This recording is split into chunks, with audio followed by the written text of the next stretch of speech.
Pendekar syair berdarah. Ajal bukan ada di tangan manusia. Dan sekarang ternyata perkataanku itu ada buktinya. Bukan musuhnya yang binasa. Justru sebaliknya, dia kembali ke padepokan Tengger tanpa kepala. Baiklah, baik, karena memang dia bekas murid padepokan ini, maka ya, tentunya kita akan urus mayatnya bersama-sama.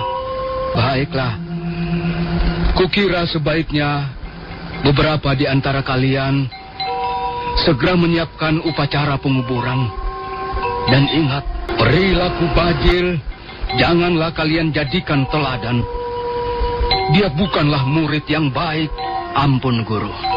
Lalu bagaimana dengan pendekar yang mengaku bernama Arya Kamandanu itu? Bagaimana apanya, Sudrapalung? Coba.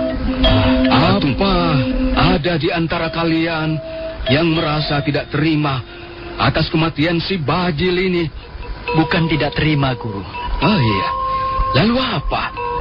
Rasa-rasanya orang yang bernama Arya Kamandanu itu bertindak kelewat batas. Sudrapalung, di luar sana, bukan di sini, di padepokan Tengger ini, banyak sekali yang berbuat sesuatu di luar batas. Mereka makan di luar batas. Mereka menumpuk harta kekayaan di luar batas. Mereka bermain perempuan di luar batas. Main judi, minum tuak, juga di luar batas. Mereka memang tidak pernah belajar membatasi diri seperti kita. Karena itu, apa yang dialami seperti si bajil ini sudah biasa, sudah jamak. Kau tidak perlu heran, Sudrapalung. Ampun, Guru. Saya masih belum bisa menerima. Menurut pendapat saya, buatan Arya Kamandanu itu merupakan penghinaan, merupakan tantangan. Mengapa harus begitu, Sudrapalung? Hah? Mengapa kau harus merasa terhina? Dan siapa yang telah menantangmu itu? Hah? Penghinaan itu bukan hanya ditujukan pada saya pribadi, Guru, tapi juga yang lainnya. Murid-murid padepokan Tengger semuanya. Terutama sekali Guru sendiri. Tulisan di atas frontal itu buktinya. Tulisan apa itu? Coba kau baca, Sudrapalung. Baik, aku membawa bingkisan untuk siswa-siswa padepokan Tengger. Sayang sekali, bingkisannya sudah tidak utuh. Kepala bajil tercacar di jalan. Salamku untuk Wong Agung, Guru Jana Mahadwija, Arya Kamandanu, pendekar pedang naga puspa. Kianlah bunyinya, Guru. Jelas bunyi tulisan di atas frontal ini dimaksudkan sebagai tantangan.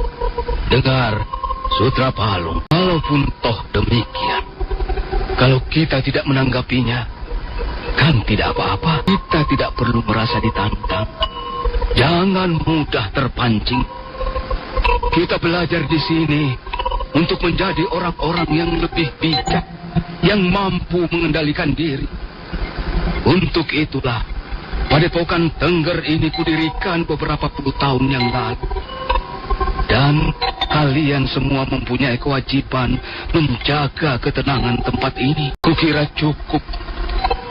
Sekarang, mari kita kuburkan jenazah bajil di belakang sana. Selanjutnya, kalian bersikap biasa-biasa saja, seperti tidak terjadi apa-apa. Akhirnya jenazah Empu Bajil dikuburkan dengan baik di bawah pohon rindang, kurang lebih 100 langkah di belakang padepokan Tengger. Sudrapalung ikut sibuk menggali lubang kubur, sementara upacara penguburan dipimpin Wong Agung sendiri. Sudah 7 hari lamanya jenazah Empu Bajil dikuburkan. Suasana padepokan Tengger kelihatan tenang kembali. Para siswa mulai bekerja seperti biasanya. Ada yang membelah kayu bakar, ada yang mengisi gentong-gentong air, dan sebagian yang lain nampak sibuk menanam sayur-sayuran di tegalan. Mendadak, suasana pagi yang cerah itu menjadi gempar. Salah seorang murid berlari-lari menuruni lereng yang banyak ditanami pala pendem. Ada mayat! Ada pembunuhan! Pembunuhan! Apa yang menemukan mayat Adi Jawala ini? Saya Kakang Sudrapalung. Mayat Adi Jawala saya temukan di sana. Dia disandarkan pada dinding tebing sebelah selatan. Apakah pembunuhan ini dilakukan oleh orang yang sama, Kakang? Kukira demikian, Adicana Leluh. Lihatlah. Kemudian dengan tangan gemetar, dia membaca tulisan yang dicantumkan di sana. Aku kirim bingkisan lagi. Kali ini 2 bingkisan sekaligus. Sayang sekali. Mereka dua-duanya juga sudah tidak utuh lagi. Aku terlalu repot membawanya, sehingga kaki dan tangan mereka tercecer di jalan. Arya Kamandanu, pendekar pedang naga puspa, berdebah. Padepokan Tengger telah diinjak-injak orang. Ayo kawan-kawan, kita lapor guru. Kita harus bisa menemukan siapa pelaku keonaran ini. Itu guru. Beliau datang. Hampir bersamaan mereka menengok ke arah Wong Agung yang berjalan perlahan-lahan sambil mendukung tubuh seseorang.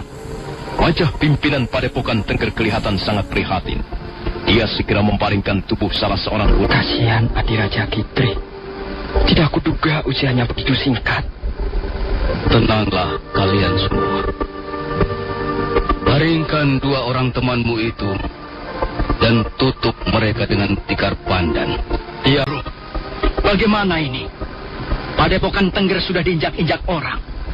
Adi Jawala dan Raja Kitri terbunuh dengan semena-mena. Apakah kita masih akan tinggal diam? Sudra Palung, kau ini murid paling tua di sini. Mengapa justru kau yang tidak bisa mengendalikan diri? Mengapa kalah dengan adik-adikmu? Tapi guru, perbuatan Arya Kamandanu itu benar-benar tidak bisa saya terima. Saya merasa sangat terhina, guru.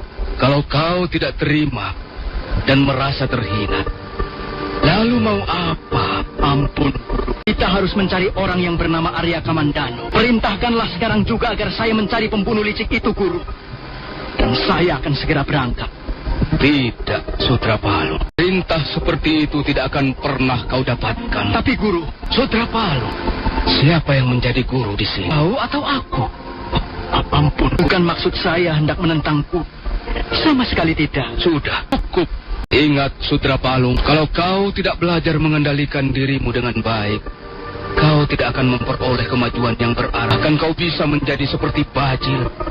Ya, cukup. Sekarang dengar perintahku. Kalian kuburkan secara baik 2 orang teman kalian ini. Setelah itu, kembali bekerja. Nanti malam, kita berkumpul.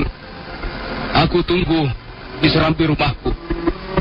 Kali ini Padepokan Tengger benar-benar berkabung.